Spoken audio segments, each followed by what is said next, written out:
figurez-vous qu'en Chine, sur une île populaire, touristique, j'allais presque dire paradisiaque, avec des plages de sable blanc au sud de la Chine, une base navale est carrément sortie de terre et elle dissimule entre autres des sous-marins nucléaires. Alors, projet dingue. Combien a-t-elle coûté cette base militaire sur cette île? Mélina, notre chef d'édition, va nous montrer les chiffres. Voilà, déjà la carte, vous voyez, donc elle se situe au sud de la Chine, pas si loin que ça de Taïwan. Cette île s'appelle l'île de Hainan. Oui. Vous connaissez, Sylvie Bernard, vous avez été ambassadeur là-bas en Chine.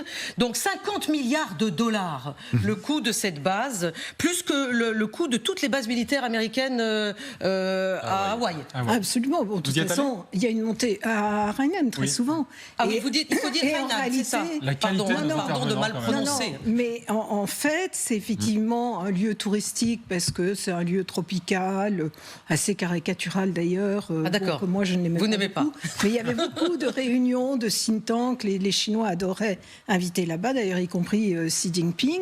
Et en fait, on voyait déjà des sous-marins. C'est-à-dire qu'il y avait des hôtels avec des plages et on voyait au loin tout un tas de sous-marins et d'équipements militaires chinois. Donc c'est pas étonnant qu'il l'ait fait là. Parce qu'il y a la proximité effectivement de Taïwan, du Vietnam aussi. Et, vous êtes devant les Paracels et les Spratley. C'est-à-dire vous êtes en mer de Chine, c'est les îlots qui sont contestés avec, c'est le point de les départ, Philippines, avec le Vietnam, avec tous les pays de la région. Et dans donc, les eaux contestées. Là, juste au sud de Hainan, vous avez les Paracels, les îles Paracels. Et au sud des Paracels, vous avez les Spratley. Et c'est toute la mer de Chine que la Chine prétend, malgré un jugement de la Cour internationale de la Haye en 2016. Oui, c'est Scarborough, c'était avec les Philippines. Qui a quand même dit qu'elle n'avait aucun droit de prétention sur ces eaux-là, prétend, eh bien, effectivement, bétonise une partie de la mer de Chine et prétend en faire une Mare Nostrum, en fait. D'accord, mais alors justement, Aurélien Duchesne, est-ce que ça pourrait être cette base, la base de départ pour défier les États-Unis qui viendraient au secours de Taïwan? C'est ça l'enjeu. C'est le but, c'est une base hyper moderne, avec un coût pareil. Oui, parce que Hainan, c'est un peu du 3 en 1. C'est à la fois l'équivalent pour nous de Kourou en Guyane. Il y a une base de lancement spatial civil, mais il y a de plus en plus apparemment une dualité nucléaire. Ça, c'est les Américains qui le disent. Deuxièmement, vous avez les sous-marins que vous avez évoqués. Il y aura à la fois des SNA, donc des sous-marins nucléaires pour combattre, par exemple, la flotte américaine, des sous-marins nucléaires lanceurs d'engins. Ça, c'est pour la dissuasion nucléaire. Et le troisième aspect, c'est que Hainan, ce serait une sorte de porte-avions terrestre géant en cas de conflit en mer de Chine méridionale. Parce que dans les îles qu'évoquait le général, les îles Spratly notamment, elles sont bétonnées par la Chine qui essaye d'en faire un collier d'îles d'où partiraient, par exemple, des bombardiers stratégiques ou de quoi harceler une flotte américaine qui devrait défendre Taïwan.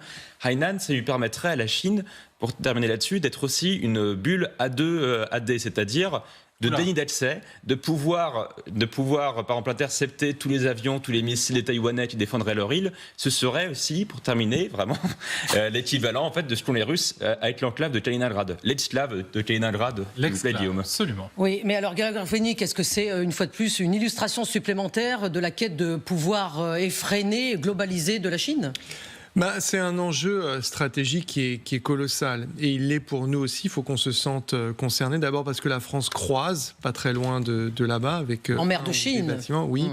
Ensuite, c'est à peu près 50% du commerce mondial qui transite par là. Donc il y a un enjeu économique qui est absolument colossal.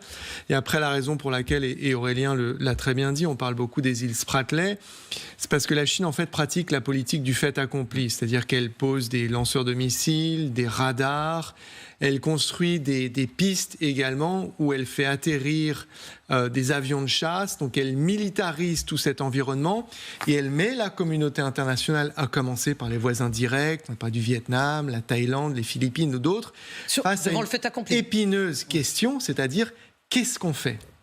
Qu'est-ce qu'on fait ? Est-ce qu'on va au contact de l'ennemi ? Est-ce qu'on va à l'affrontement ? Ou alors est-ce qu'on le laisse faire jusqu'à ce qu'il dépasse d'éventuelles lignes rouges dont on ne sait pas trop aujourd'hui où est-ce qu'elles sont précisément.